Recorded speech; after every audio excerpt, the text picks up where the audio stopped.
We are thrilled to welcome Christopher Hart and Swag Mukhopadhyay to the show today. Thank you once again for joining us. Thanks a lot for your time. Yeah, thanks for having us. It's great. Of course, let's kick things off, folks. Chris, maybe starting with you. Could you share a brief personal intro with us? Yeah, so my background by academics is at the interface of biology and computer science. As an undergraduate, I couldn't really decide what to major in, but I enjoyed them both, so I did them both. And it turned out, as I finished off my undergraduate work, that was a reasonable thing to do. As right as we had completed really yeast and C. elegans, I guess, if I'm dating myself in terms of genomes, and I ended up going into grad school. Really technical in my degrees in developmental biology, but it was at the interface of biology and computer science again, where I worked on regulatory genomics.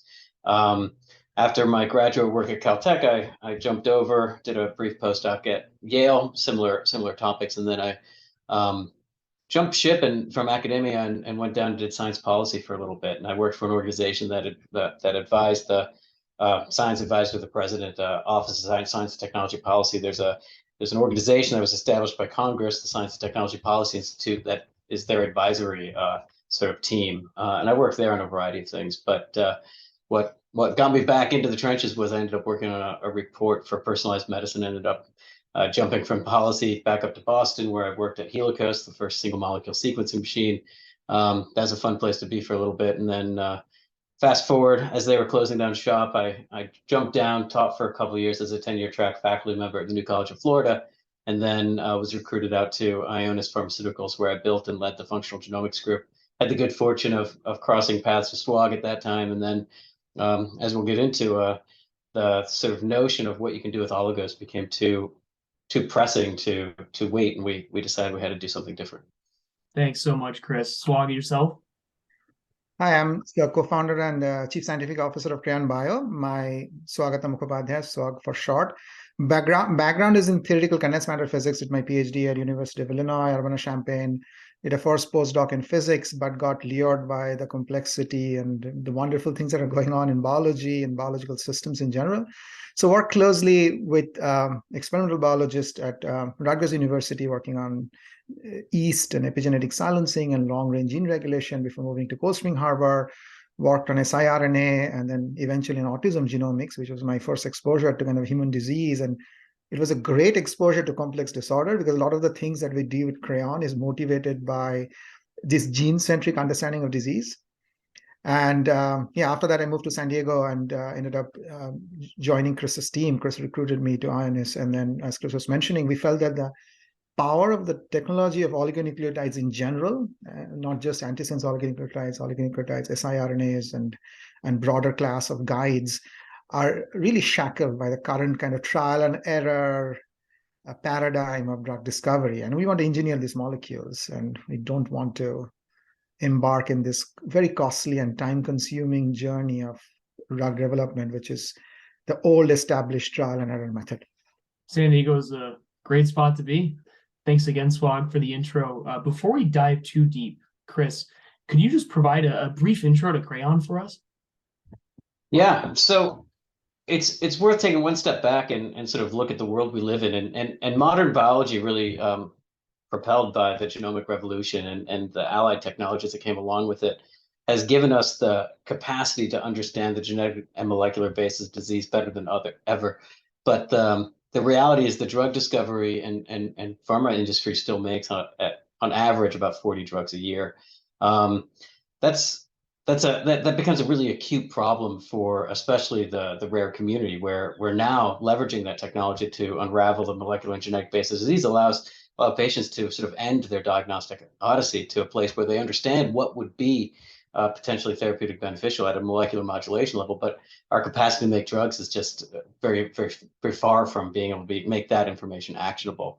So what Creyon is building is a platform to engineer gene-centric medicines in really an effort to unlock modern biology and the advances we've made to understand the sort of mechanisms of pathology in a way that we can make these advances actionable and something that we can use to make patients better. And we do that by working with oligonucleotide-based medicines. These are DNA-like molecules that we can chemically modify to have better drug-like properties. And what we've built is a technology stack that first allows us to create the right set of data that allows us to create models that uncover the engineering rules for these types of drugs, effectively eroding the time and cost it takes us to create new medicines. Thanks so much, Chris, for the overview. Really, with that context, Swag, I'd love to understand from your perspective, just briefly, where's Creyon today? Or said another way, what was it that attracted you to build Creyon in the first place? So we started with the problem of design of oligonucleotide-based medicines. And to get to what Creyon is solving, I need to spend a minute describing the problem itself. So nucleic acids are polymeric molecules, right? They do have one critical feature that we use, and it has a huge advantage as a therapeutic candidate, a therapeutic modality, which is it has precise interaction with its target, Watson-Crick-Franklin hybridization with the RNA, right? However, the molecular design, the space is really big. There are hundreds of nucleic acid modifications that people have invented and people use. And in combinatorially, this space is really big. You can very quickly get to 10 to the power 24, 10 to the 30 possible molecules. So the question becomes, how do you get to an efficacious and safe, clinic-ready or IND-enabled molecule? And the standard paradigm is just trial and error screening. What Creyon is trying to do is eschew this whole model. It's highly inefficient, highly costly, and it doesn't respond to all the genomic understanding that we have today of disease. So we want to engineer these molecules. Well, the first step to engineer is to create the right data set. And we have spent a lot of time creating in vivo data, very precise and longitudinal data sets to inform machine learning models.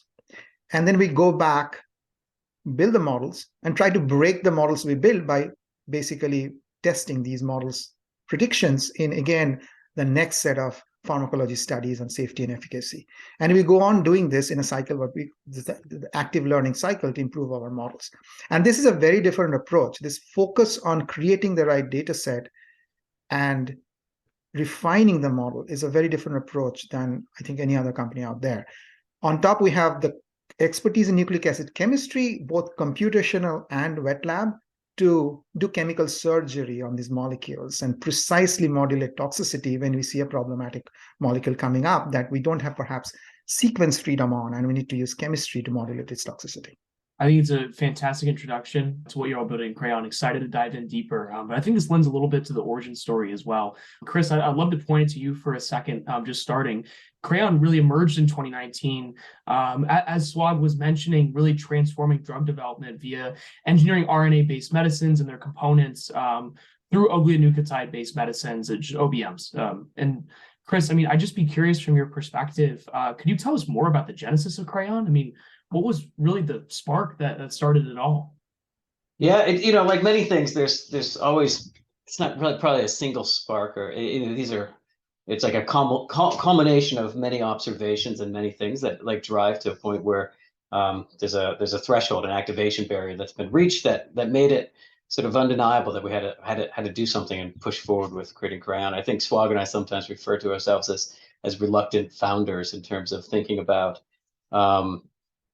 what needed to be done, but both of us were sort of in a place, and my seat, as I mentioned, was this I worked on this PCAST report for personalized medicine, and it really got me excited about the promise, and it really sort of also highlighted, because I got to sit with luminaries at both the FDA and across the government and industry about sort of the trials and tribulations about how hard it is to translate new discoveries into drugs. And this everyone quotes it's $1.7 to $2 billion to create a drug in 10 years. It's a Herculean process, but yet this sort of seed of excitement you can't push back, right? We know that modern biology is allowing us to really understand sort of the molecular basis of pathology, and we want to be able to go with it. And as I was working really at Ionis, building up and helping them with a lot of the target discovery work and a lot of the work we did there, what became clear, being sort of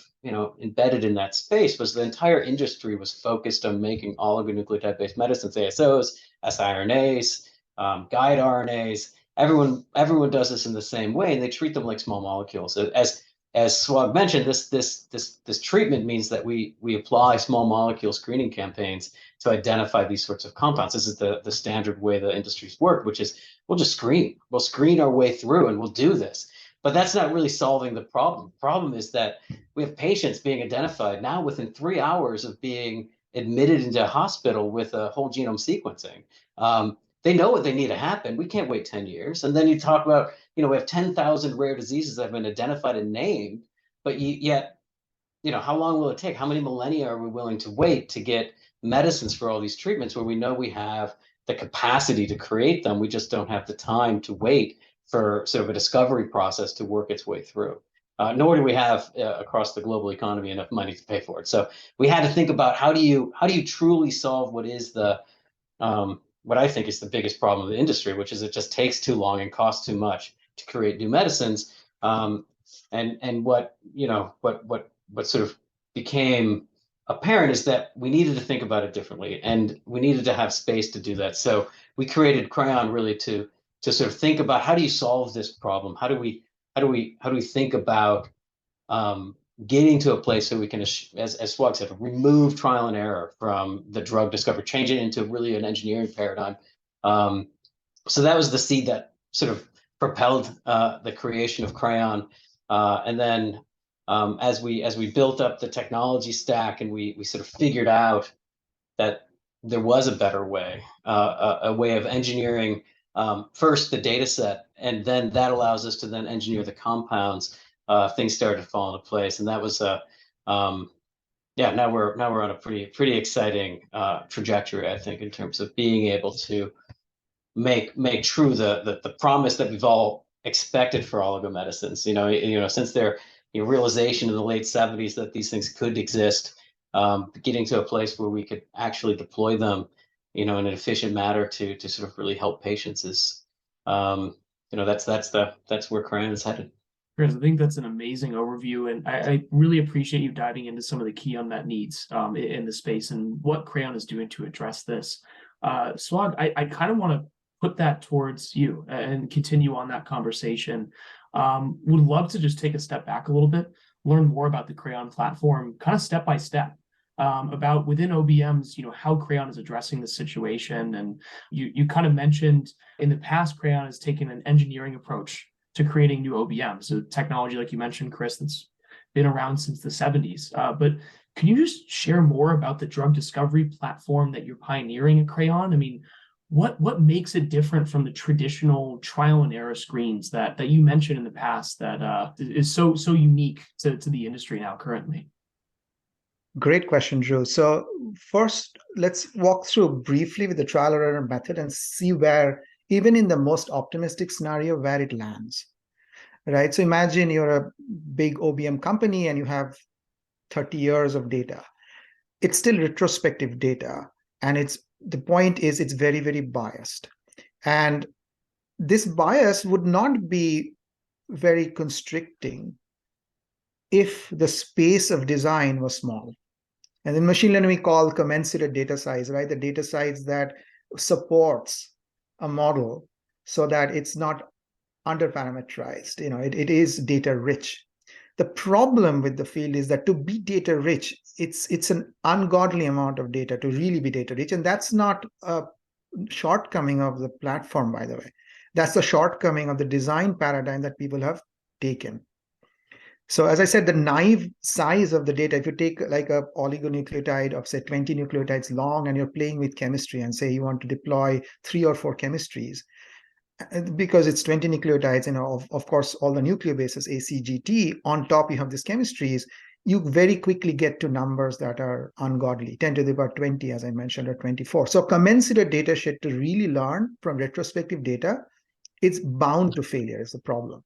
So the first pillar of Creyon's innovation is to create the right data set. How do we walk this gigantic space highly efficiently and adapt in an adaptive fashion? So this active learning, where you're constantly learning what we don't know today to kind of fill out the dark spots, so to say, of the design principles. And we are learning this by creating highly clinical relevant data. So our first set of work was on animal studies, understanding toxicity across all the toxicity measures any kind of regulatory organization will require of a drug: liver toxicity, kidney toxicity, cytotoxicity, neurotoxicity, cardiac toxicity, and so on. So it's very deep, expensive data. And that's the reason we had to think very carefully, because it's expensive. What are the oligos we need to test, even create the data set? So that's, to summarize, the pillar of data engineering, right? Design of experiments. The second pillar is how to create a computable space for nucleic acids. We possibly cannot work with all possible combinations of nucleic acid chemistries. However, we need to know when and how to do chemical surgery to modulate pharmacology. That means we need a computable space. We need to have predictions on any chemistry given what we know today. And that's our work on quantum chemistry and understanding electronic properties of nucleic acids in a foundational way that people haven't done. There has been similar work in protein and perhaps small molecules, because that field is a little bit more explored, but in nucleic acid is highly underexplored. That's the second pillar, and that pillar connects with, of course, strong wet lab nucleic acid chemistry. And the third pillar is, in this process, because we are foundationally a team that is computational and experimental, wet lab and dry lab, and we are not wet lab first, dry lab as an afterthought, or dry lab thinking first, computation first, and wet lab as an afterthought. We are foundationally thinking both simultaneously because of this active learning cycle. The third pillar is our battery of tests, our assays, which are constantly refining from computation and experiment, because we all know biology is complex. That says, well, this was an assay today we use to understand the neurotoxicity. What is the data telling us? Is it really telling us this assay is good enough? Is it up to snuff? Or should we improve on it? And this is the other process we're constantly doing, refining our readouts so that we go looking for trouble, essentially. For every molecule, we are trying to find everything that can possibly go wrong. And we treat every oligo we test equally, which means our data is not biased. We are basically casting a very broad net and a deep net to catch all the ways things can go wrong.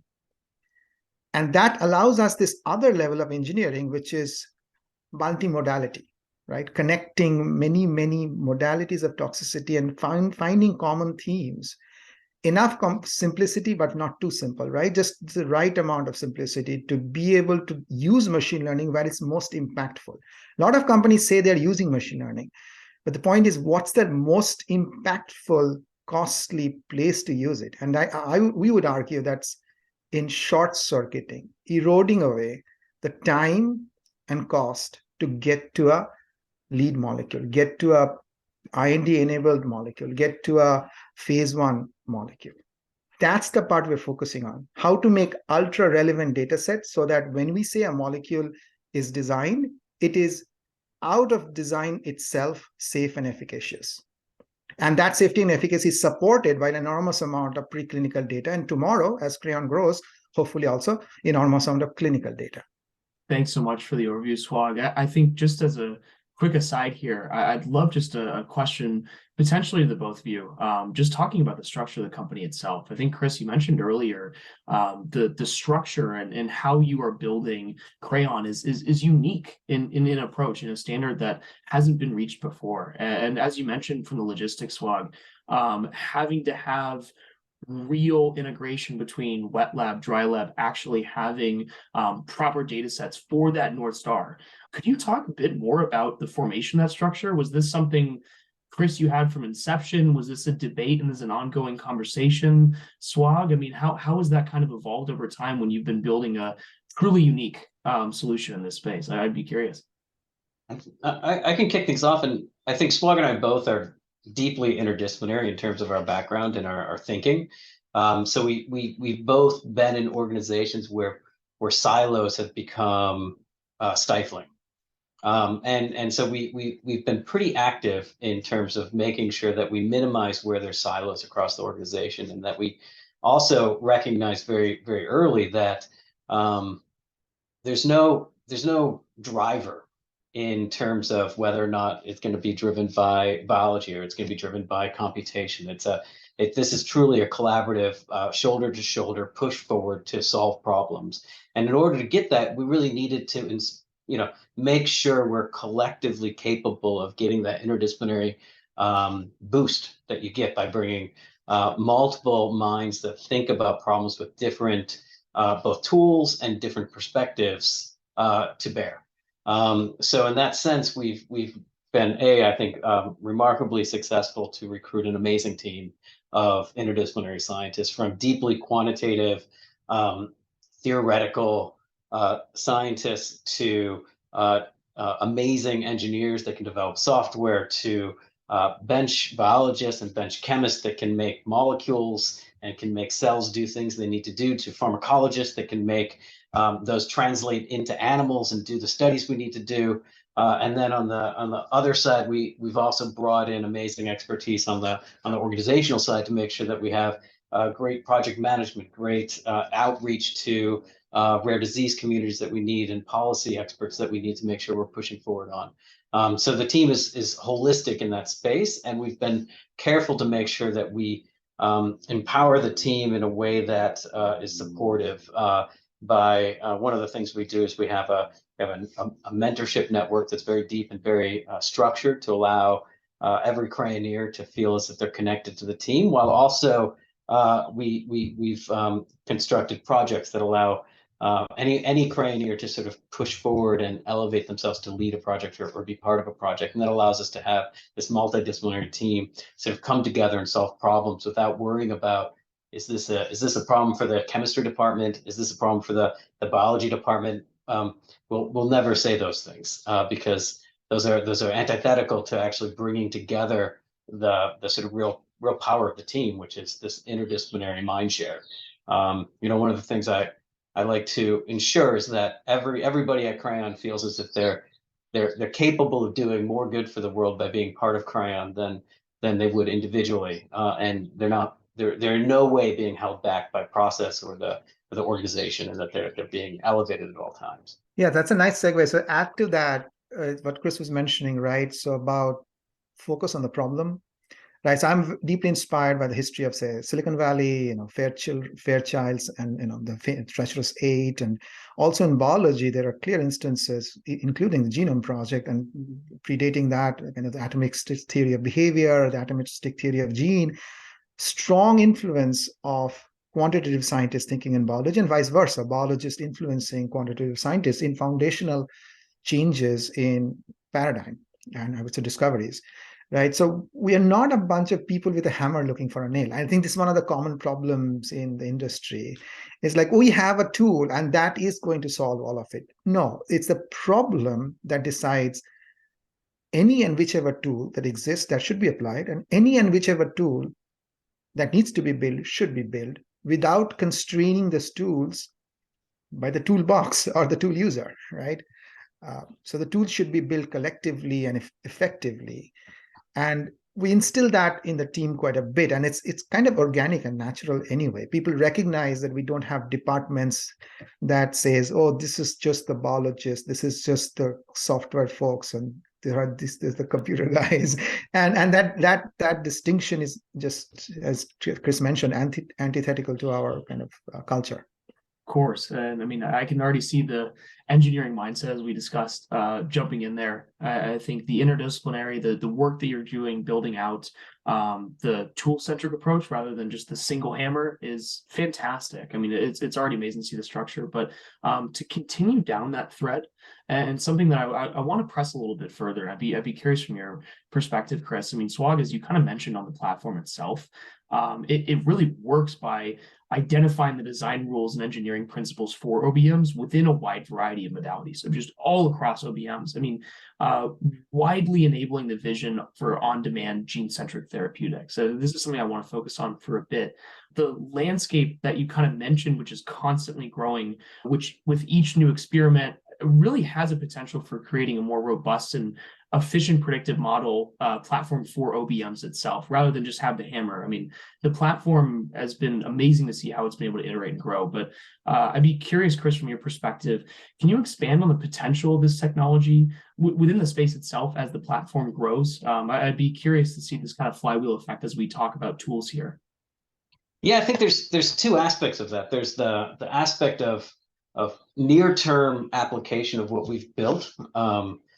which is how can we advance oligonucleotide-based medicines of known modalities, whether or not it's repressing gene expression through an RNase-H-mediated mechanism, whether it's engaging with the RISC complex to knock down genes, whether or not it's modifying splicing by binding to RNA molecules that change the way the splicing machinery is working to put together, exons. Those are all things that we can do immediately, and the immediate implication of that is we can get to lead compounds faster and more efficiently, that we're ready to advance into IND-enabling tox studies. As we build up the data set that supports that we're making safe and effective drugs that are ready for IND-enabling tox studies, the goal is to systematically start eroding the sort of the need to do that more and more. And what we're aiming to ultimately collect are clinical endpoints, as Swag mentioned, that connect the both the in silico modeling work that we're doing, the battery tests that we've done to create those in silico models, to not whether or not we make safe drugs for mice or monkeys or pigs or whatever it is that we needed to do for non-clinical studies, but rather that we're making safe and effective drugs for people. So in the near term, the goal is to do that, which is make drugs that get into patients and help with diseases as fast as we can.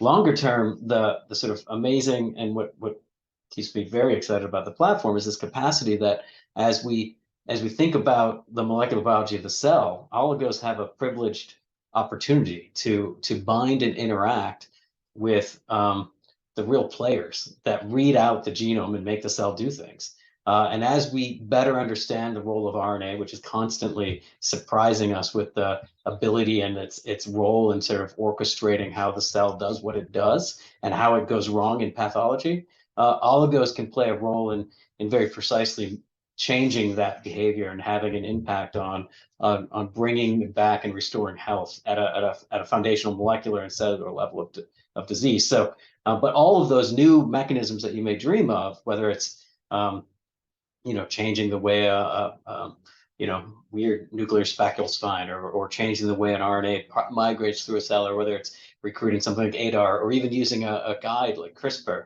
All of those require the same thing, which is you need to make a polymeric nucleic acid that is safe to inject into a person or an animal, that'll find its way into cells, find its way into the right compartment of the cells, not make the cells upset in any capacity, and then do what it's supposed to do.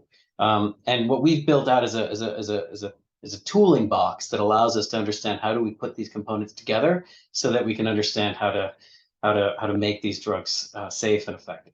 Chris and Swag, you've led Creyon from inception to over 40 million in funding to date. We've seen some amazing growth from y'all. It's been amazing to see the progress so far. I'd love to take a step back for a second and really just ask you both, what have been some of the greatest challenges that you've faced along this journey thus far?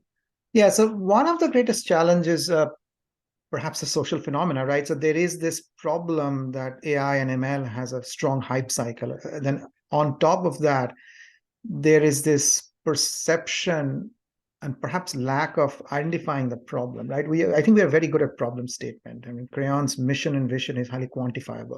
Make gene-centric medicines immediately affordable and accessible globally. The challenge we have faced often is communicating that the most impactful portion of this problem is actually just the failure mode. It's not necessarily in target discovery.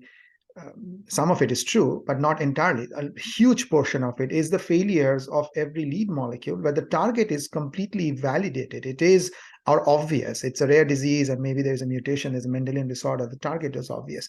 But getting to a molecule that will actually be safe and efficacious is extremely time consuming and extremely costly.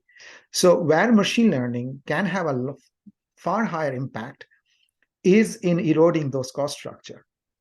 However, one has to choose the right modality for it. A modality which allows engineering. I mean, I go back to in the silicon industry, like germanium chips versus silicon chips. It just happens to be silicon was a better substrate. I do believe nucleic acid is a far better substrate to even engineer. And communicating this has been somewhat challenging sometimes, right? And then the second, I would say, lot of companies are focusing kind of in vitro target discovery and sometimes not recognizing, perhaps sometimes coming from the more computational heavy background, right? That they don't necessarily translate to in vivo settings. Our foundational data, we do of course in vitro work, but our guiding, as you said, North Star data is actually in vivo pharmacology data, right? And also ex vivo in case of human data sets, we're also creating for immunotox and so on. And that allows us a lot of clarity, a lot of quietude, right? We're not distracted. We know exactly where to run. And if our and very clear measures of success is our model, machine learning model, predicting something that is immediately valuable in basically having a highly efficient IND enabling tox study, for example, highly efficient preclinical workup, for example. Right. And this has become a real game changer for us internally, honestly. And I do think this impact will be felt in the broader community as we grow. And the other challenge I would argue is there are complexities associated with nucleic acid chemistry that's underappreciated in the literature. Walking in, we thought a lot more work has been done in the field in computational chemistry and computational definitions of nucleic acid than we found that has been done. So we had to build a lot more than we were ready to build, which we did, but it did take up quite a bit of effort and time in just establishing, I would say, foundational aspects of understanding quantum chemical and computational chemical properties of nucleic acids and using that to featureize our molecules. Yeah, and I think, thinking a little bit about other aspects of challenges that you asked, one of the things about the biopharma industry that's a little bit of a challenge for platform companies is really this, especially to more traditional biotech investors, is this idea of how do you value a biotech or a biopharma company, and it's almost always predicated on what drugs are you making, what are your assets that you're going to advance into the clinic, and then the sort of standard valuation process can be worked out, right? What is the population size? What's the total addressable market?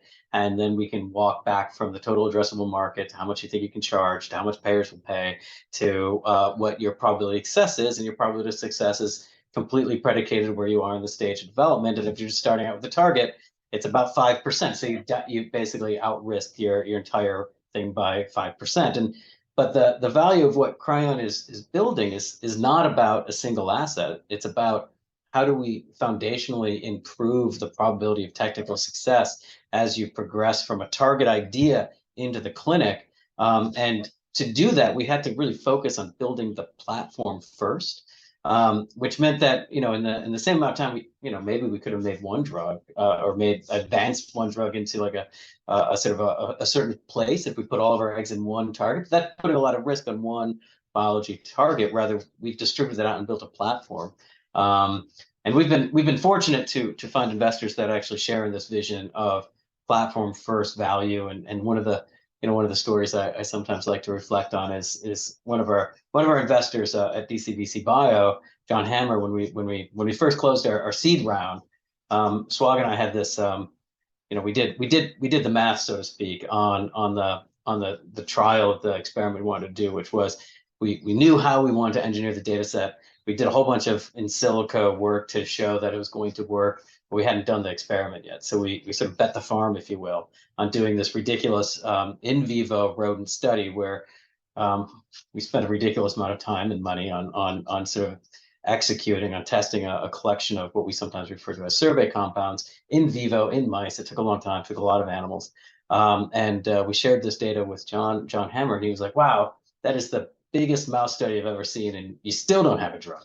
And the beauty of it is, of course, we didn't have a drug, but we did have something much more valuable than that. We had a model that improved the hit rate of making any drug in the future. And that's the tenet of what we're building, is that we do a bunch of work to improve the platform, but every time we do that, every time we invest in the core platform, we accelerate and improve the probability of success of every target we touch.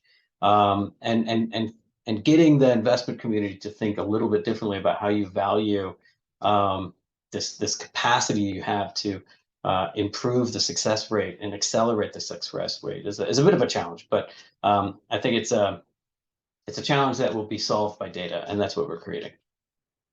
the North Star couldn't be clearer there. I mean, so happy for you all that you've found the investors that trust, back you, believe you along that journey as well. But continuing down this vein of just success here and early on, I'd love to kind of continue that vein. Chris, maybe if you want to start, maybe if you want to share some of the accomplishments that you've had along the way, just some of the goals that you've reached thus far.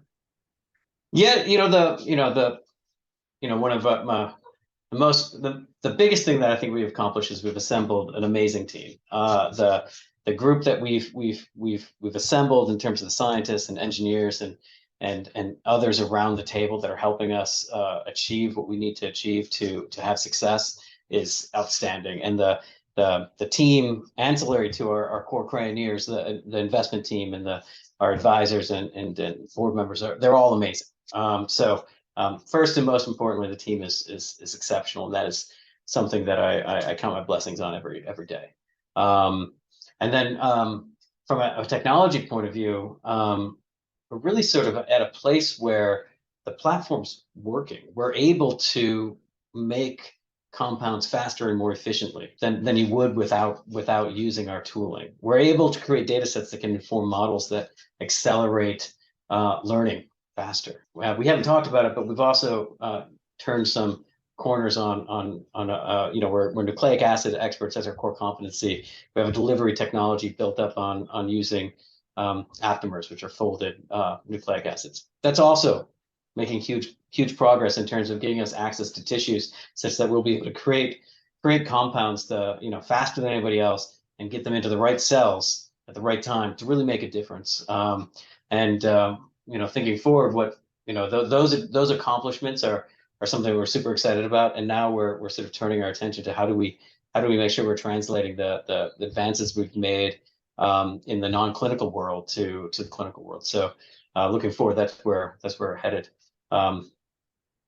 Yes, I'll add to that. I think to maybe go into a few more specifics. This idea of this battery of tests, this constant evolution of our assessment, measurement of safety and efficacy.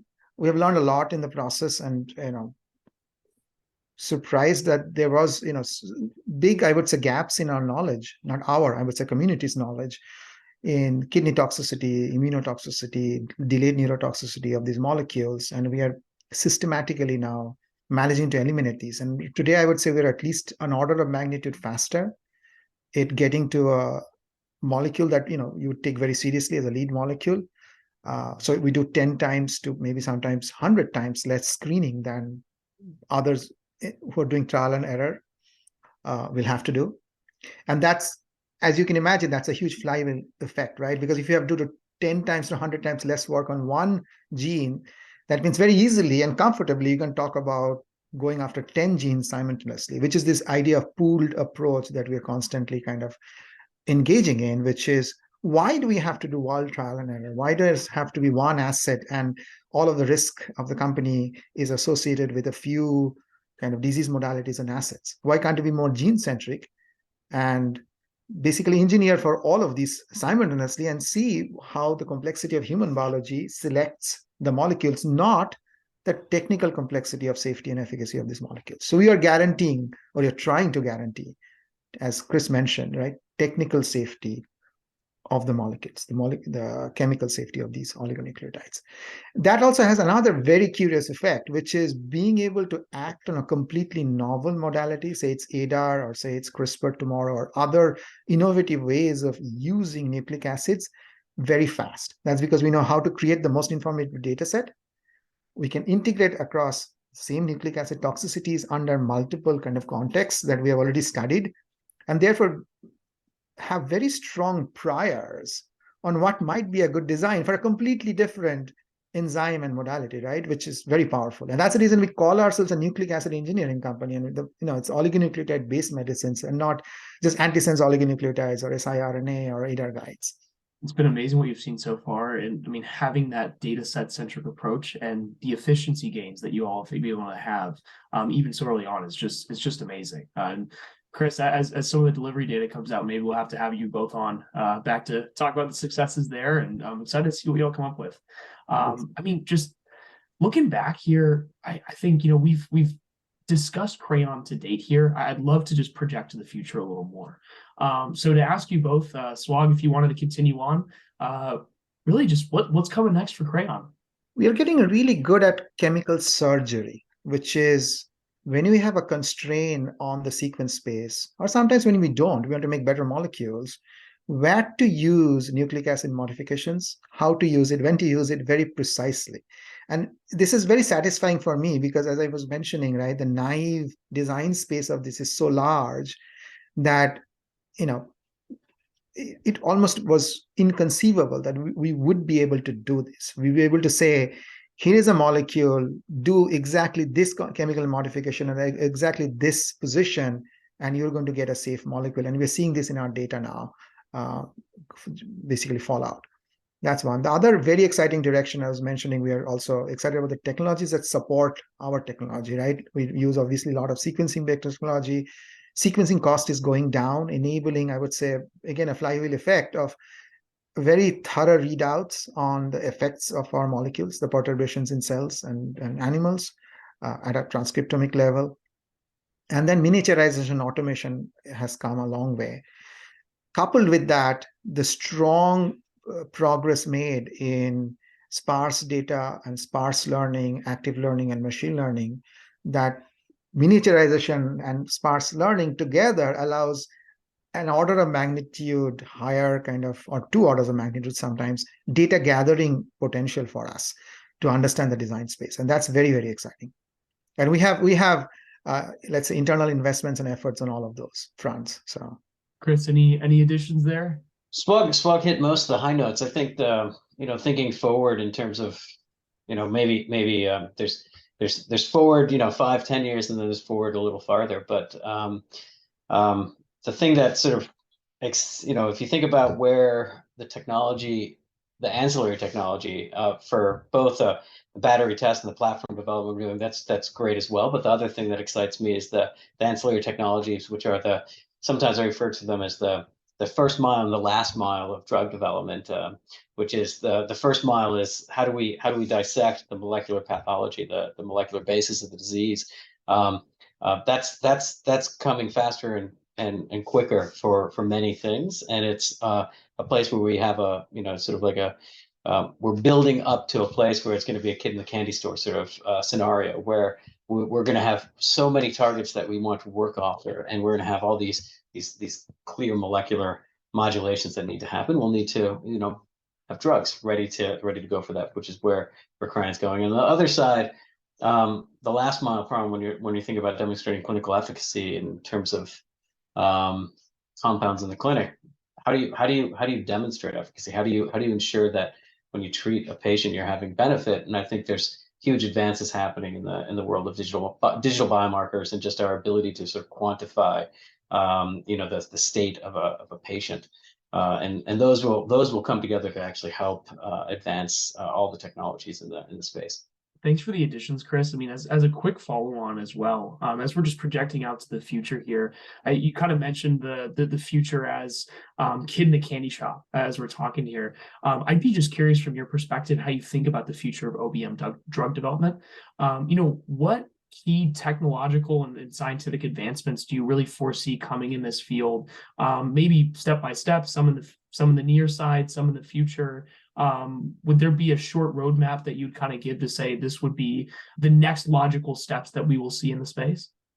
So for us, we're focused on, there's pieces of it which Creyon are systematically working on building, which I think will usher in some of that aspects, which is how do we demonstrate data that supports the sort of the true erosion of a lot of the costs, which is we need clinical data to support the assurance of safety, the assurance of molecular benefit, which is the assurance that the compounds will do what they're supposed to do when they get into patients, while also doing less in terms of animal testing, in terms of non-clinical testing and otherwise. So what we're building is that data set to support that erosion so we can go faster and cheaper. As we do that, the natural evolution then is the applications of oligos to places where they've been unable to be applied. And I think there's two places where I think we're we're uniquely moving into that direction. One is in that's the long tail of rare diseases. As we all, as I think I mentioned early on, rare disease, although is individually rare, in aggregate, it's not rare at all. In fact, 1 in 10 to 1 in 20 people around the world suffer from a rare disease. The vast majority of those are genetic. The vast majority of those genetic diseases actually are diseases that are bespoke. And the thing that always frustrates me a little bit is a lot of times people will look at the rare problem or the rare and think, well, maybe I can work in rare disease and it'll give me a shortcut to getting into a common disease.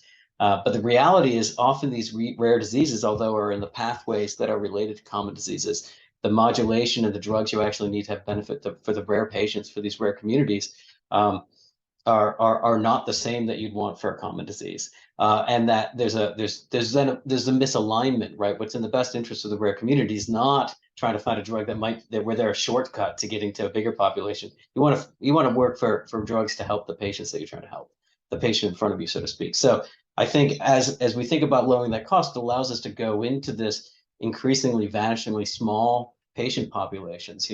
Right now most drug companies will say there's no viable way of addressing a market size that's less than 1,000 patients, or maybe it's less than 500.